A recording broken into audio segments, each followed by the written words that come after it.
Alors, bon matin tout le monde, on est maintenant rendu dans la 5e capsule du chapitre. Alors aujourd'hui, on va commencer les fonctions. Vous savez qu'on a 4 fonctions en secondaire 3 à regarder et à apprendre. Il y en a quand même que tu as déjà appris, c'est juste qu'on va rajouter quelques petites affaires. Entre autres, celle d'aujourd'hui. Alors, nous, on appelle ça la variation inverse. Mais toi, tu l'as déjà vu l'année passée en secondaire 2 et tu appelles ça une situation inversement proportionnelle. C'est la même chose que nous, ce qu'on va faire avec la fonction inverse. Évidemment, on va rajouter quelques petites affaires de plus. On est en secondaire 3. Donc, la fonction de variation inverse, ce qu'elle a de particulier, c'est que quand on veut faire le produit, et là, tu auras remarqué que j'ai corrigé en noir là, des erreurs, alors je te demanderais de les corriger toi aussi dans ton cahier. Alors, ce mot-là ne servait à rien, puis il manquait des S là, au mot variable indépendante et dépendante. Alors, donc, quand on veut faire le produit de ces variables-là, dépendantes et indépendantes, ça, je te rappelle que c'est le X et le Y. Alors, on va prendre une coordonnée, que ce soit dans la table des valeurs ou que ce soit dans le graphique. Quand tu prends une coordonnée d'un point, bien, si tu multiplies le X et le Y, c'est supposé donner la même chose pour n'importe quel point dans le graphique ou dans la table des valeurs. Tu vas voir, on va faire un exemple. C'est pas très, très difficile à voir. Tu vas comprendre tout de suite. Alors, quand on va aller donc faire le produit de ça, eh bien, ça va tout le temps être constant. Alors, ça va toujours donner le même nombre. Je te montre tout de suite. Et là, ici, là, je vais revenir à ça tout à l'heure à la fin de la capsule. Qu'est-ce que tu vas faire avec ça? Alors, je m'en vais te montrer un exemple là, où tu vas voir. Alors, l'exemple qui est en dessous, tu vas voir, là, on va le regarder rapidement. Après ça, on va en faire un. Mais tu vas comprendre là, ce que je te dis avec le produit qui est toujours constant. Alors, ce qu'on dit dans cet exemple-là, c'est que Maxime, il exige 60 $ pour peindre des murs. Et ben, c'est 60 $ peu importe combien d'heures il va faire.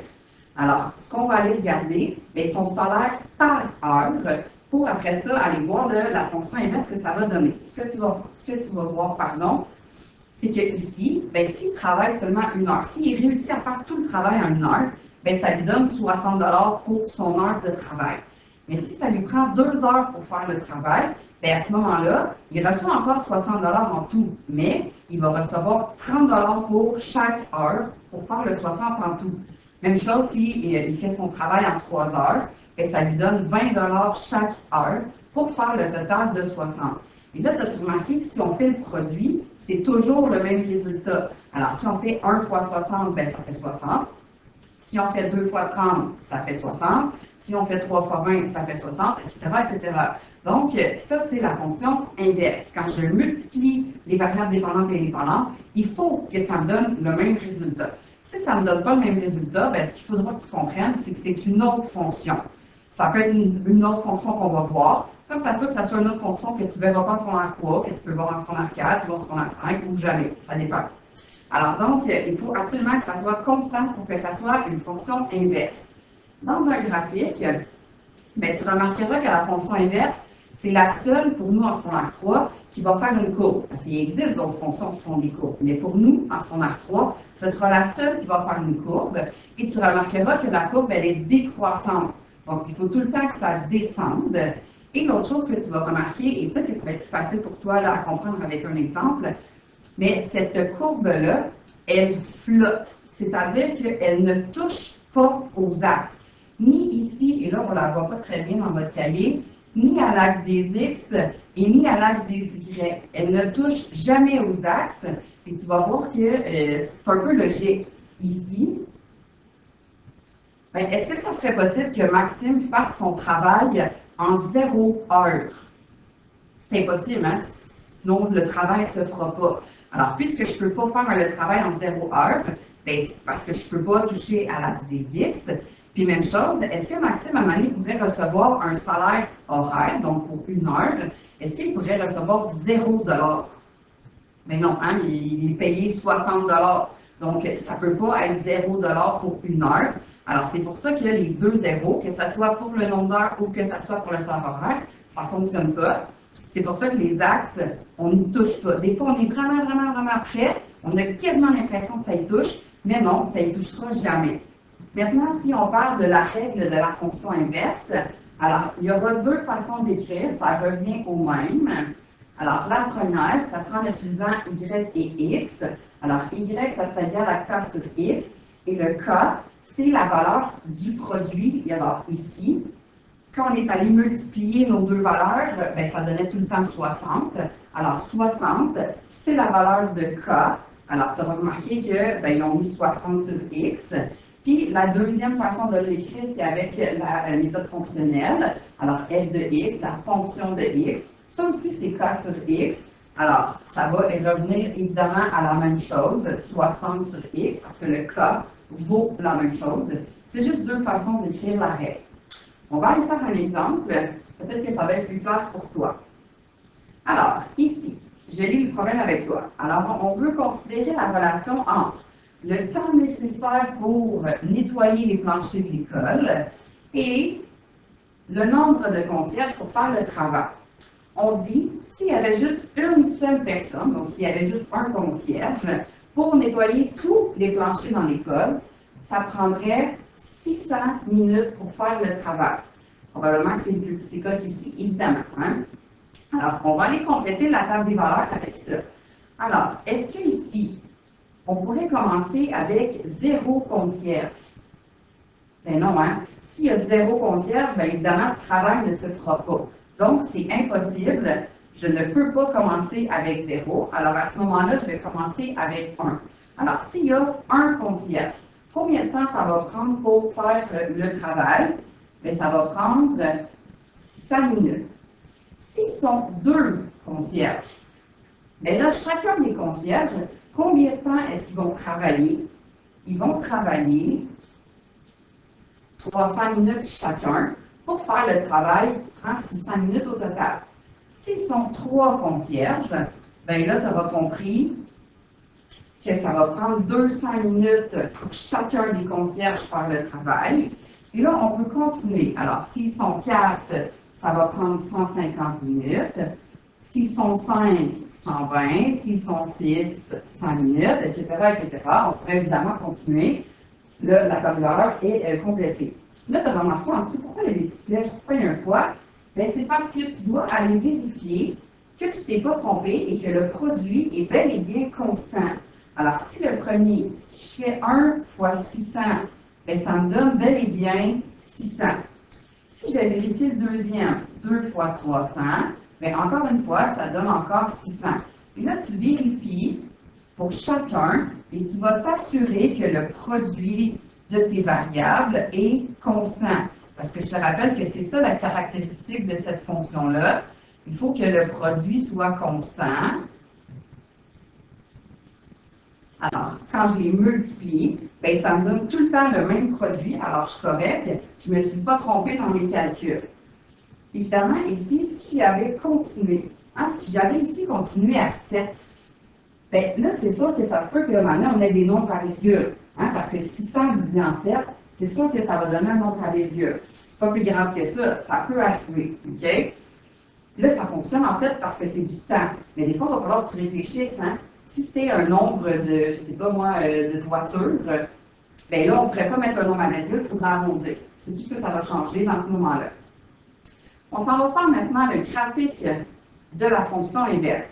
Alors, c'est comme dans tous les graphiques, il ne faut pas oublier rien. Il y a beaucoup de choses à mettre, il ne faut rien oublier. Alors, le titre des axes, le titre du graphique, les graduations, il y a plein de choses là-dedans qu'on ne doit pas oublier.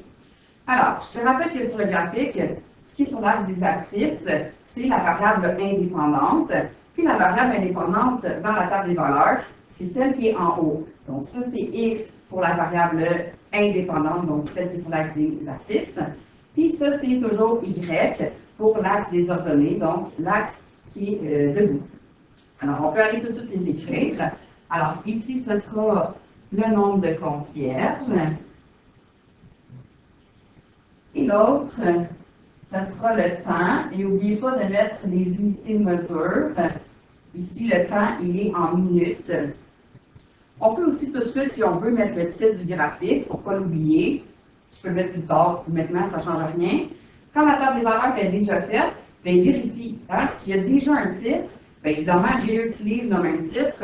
Comme ça, tu n'as pas besoin d'en chercher un. Si jamais il n'y en a pas, bien, tu peux en inventer un. Évidemment, il faut que ça ait rapport avec la situation.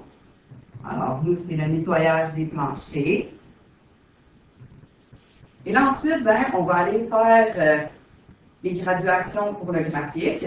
Alors ici, pour l'axe du nombre de concierges, ben, il faut que je me rende dans ma table des valeurs, moi, je suis allée jusqu'à 6. Donc, il faut au moins que j'aille jusqu'à 6. Et n'oublie pas qu'il faut que tu utilises le plus d'espace possible. Alors ça, bien évidemment, c'est toujours le 0. Alors, si on y va à chaque 2 carreaux, j'utilise plus que la moitié de l'axe, alors ça va. Je vais faire la même chose de l'autre côté. Et là, de l'autre côté, bien, il faut que je me rende au moins jusqu'à 600 minutes. Hein? Ça, c'est le plus de temps qu'un concierge prend pour faire le travail. Alors, si j'y vais, 1, 2, 3, 4, 5, 6. Alors, si je fais des graduations avec des bombes de 100, moi, j'ai choisi de le faire à chaque 3 carreaux pour utiliser le plus d'espace possible. Tu peux le faire à chaque 2 carreaux si tu souhaites. Ce n'est pas vraiment important, tant que tu respectes toujours le même nombre de carreaux, évidemment. Ensuite, on va aller placer nos points. Alors, s'il y avait un concierge, bien, ça lui prenait 600 minutes pour faire le travail. Ensuite, 2 concierges, 300, 3 concierges, 200, 4, 150, après ça, 120, puis 100. Alors, tu vois, déjà, on aperçoit, là, hein, ça fait déjà là, un peu une courbe. Alors ici, puisqu'on a une variable discrète, puis qu'évidemment, ben, un demi-concierge, ça n'existe pas, on ne serait pas supposé de les relier. Mais on pourrait se poser la question suivante. Si j'ai 2 concierges, mais qu'il y en a un des deux qui fait juste travailler la moitié du temps, parce qu'il est à temps partiel, il n'est pas à temps complet, ben, à ce moment-là, c'est comme si j'avais un concierge et demi, parce que le deuxième concierge, il fait juste la moitié du temps. Alors, même si un demi-concierge, ça n'existe pas, bien, on peut considérer que s'il travaille à mi-temps, ça fait un concierge et demi. Alors, on va relier. Et là, vous avez remarqué évidemment que pour tracer la fonction inverse, on n'utilise pas une règle. Hein? On prend vraiment là, son crayon, puis on essaie de se forcer le plus qu'on peut. Hein? Sinon, ben, t'effaces, tu recommences, pour relier les points là, le plus précisément possible. Et là, ici, à la fin, faites attention de bien faire, pour pas que la courbe, là, elle remonte pas, hein, cette courbe-là, elle continue toujours de descendre très, très, très lentement, mais elle continue toujours de descendre. Alors, arrangez-vous pour que votre courbe ait l'air de continuer à descendre un petit peu. Ici, est-ce qu'en haut, là, considérant le concept que je peux faire un concierge, mais qui travaille la moitié du temps, est-ce que là, dans ce cas-ci, ici, je pourrais la faire monter plus haut? Bien sûr. Alors, on pourrait évidemment la faire continuer elle aussi, si on prend en considération qu'un concierge fait la moitié du temps. La dernière chose qu'il nous reste à faire, c'est la règle. Alors, la règle, je te rappelle qu'on peut l'écrire de 2 façons. Alors, la première façon en disant y égale, et là, c'était k sur x. Hein? Le k, je ne sais pas si tu te souviens, mais c'était la réponse de notre produit. Hein? Quand on multiplie nos variables, la réponse que ça nous donne, c'est ce qu'on va utiliser comme valeur de k. Alors, à ce moment-ci, c'est 600. Donc, la règle, bien, ça sera 600 sur x. Ou, je pourrais utiliser la forme fonctionnelle en utilisant f de x. Évidemment, ça ne changera pas ma valeur. Ça va rester 600 et ce sera sur x. Mais je peux utiliser f de x au lieu d'utiliser y. Alors là, vous avez vraiment tous les éléments dont vous avez besoin pour connaître la fonction inverse, pour la reconnaître aussi, pour trouver sa règle, son graphique, la table des valeurs, etc. On peut aussi faire le contraire, c'est-à-dire combien de concierges on a besoin si, par exemple, je veux que chaque concierge travaille, mettons, 1 minute. Hein, ça, c'est assez rapide. Alors, combien de concierges j'aurais besoin si je veux que chaque concierge travaille 1 minute? Bien là, à ce moment-là, c'est le y qu'on va remplacer par 1, hein, parce que y, c'est le temps. Alors, ici, j'ai 1. Là, bien, je me demande, 600 divisé en quoi me donne 1? Bien, c'est 600, hein? 600 divisé par 600, c'est ça qui me donne 1. Alors, j'ai besoin de 600 concierges si je veux que chaque concierge travaille 1 minute. Alors, c'est à ça que va nous servir la règle, à trouver soit le x, soit le y, tout dépendamment de la situation qu'on aura. Il nous restait une dernière chose à faire, c'est ici. Alors, vous allez recevoir, peut-être que vous l'avez déjà reçu même, une feuille à découper. Alors, je vais te mettre un petit vidéo qui va te montrer qu'est-ce que tu dois faire. Et en fait, ce petit dépliant-là, ça sera un aide-mémoire pour te rappeler comment fonctionne la règle de la fonction inverse. Alors, tu vas voir ici, il y a une petite partie pour chaque section. Donc, le Y, le K, le X. Qu'est-ce qu'on fait avec chacun? Qu'est-ce que ça veut dire? Donc, c'est un genre de résumé, un petit aide-mémoire pour t'aider, là, au lieu de tout relire, ben, des fois, ça va plus vite de juste regarder ça. Alors, je te mets le petit vidéo. Alors, normalement, tu as reçu une feuille avec ces morceaux-là. Évidemment, ils ne sont pas découpés. C'est à toi de les découper. Alors, découpe-les de cette façon-là.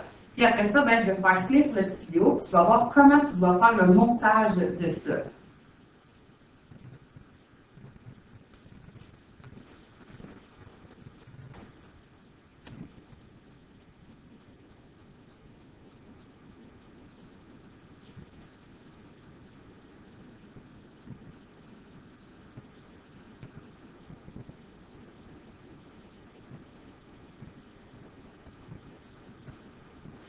Alors, n'oubliez pas, là, vous avez vu dans le montage, là, il y a un ordre particulier pour placer les choses.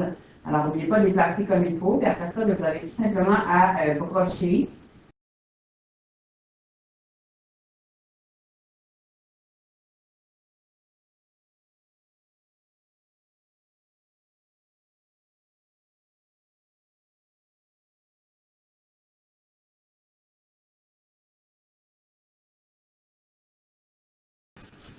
Alors, une fois que tu as construit donc comme il faut là, les choses, voici ce que c'est supposé donner. Alors, voyez-vous, là, j'ai mis dans mon cahier, dans le fond, le petit livret. Alors, je l'ai broché, puis après ça, je suis allée le coller. Fait que là, ben, ça me donne un petit aide-mémoire qui représente la fonction inverse. Comme ça, ben, si j'oublie quelque chose, ben, je peux aller voir ça, ça va plus vite des fois que tout relire la théorie. Alors voilà ce qui conclut la capsule sur la fonction inverse. Tu auras maintenant des exercices à faire dans le cahier de devoirs. Je te souhaite une bonne journée.